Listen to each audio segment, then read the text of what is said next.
રાજ્ય સરકારે બજેટની તૈયારીને અંતિમ સ્વરૂપ આપી દીધું છે ત્યારે કૃષિ સહકાર વિભાગે અનેક જોગવાઈમાં વધારો કર્યો છે। સૂત્રોના કહ્યા પ્રમાણે ખેડૂતોને પરિવહન માટે અપાતી ટ્રેક્ટરની સહાયમાં વધારો કરાશે, જેમાં નાના સીમાંત એસસી એસટી ખેડૂતોને ₹75,000ની સહાય વધારીને ₹1 લાખ કરાશે, જ્યારે સામાન્ય જાતિના અને અન્ય ખેડૂતોને અપાતી ₹50,000ની સહાય વધારીને ₹75,000 કરાશે। ઉપરાંત 14 આદિવાસી જિલ્લાના 51 તાલુકામાં મધમાખી ઉછેર માટેના હાઈવના વિનામૂલ્યે વિતરણની જોગવાઈ કરી છે। પાકમાં જાનવરોથી થતા નુકસાનને બચાવવા અપાતી કાંટાળીવાળ સહાયમાં વધારો કરાશે। મિલેટને પ્રોત્સાહન આપવા કોદરા, બાવટો, બાજરી, કોદરીના પાકને પ્રોત્સાહન માટે પગલાં ભરાશે। ખેડૂતો પાણીનો સંગ્રહ કરી શકે તે માટે પાણીના ટાંકા બનાવવાની સહાય જોગવાઈ કરવાની હોવાનું જણાવ્યું છે।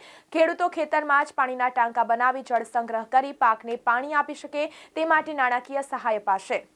પાકમાં જાનવરોથી થતા નુકસાનને બચાવવા અપાતી કાંટાળીવાળ સહાયમાં વધારો કરવામાં આવશે। મિલેટને પ્રોત્સાહન આપવા કોદરા, બાવટો, બાજરી, કોદરીના પાકને પ્રોત્સાહન માટે પગલાં ભરવામાં આવશે।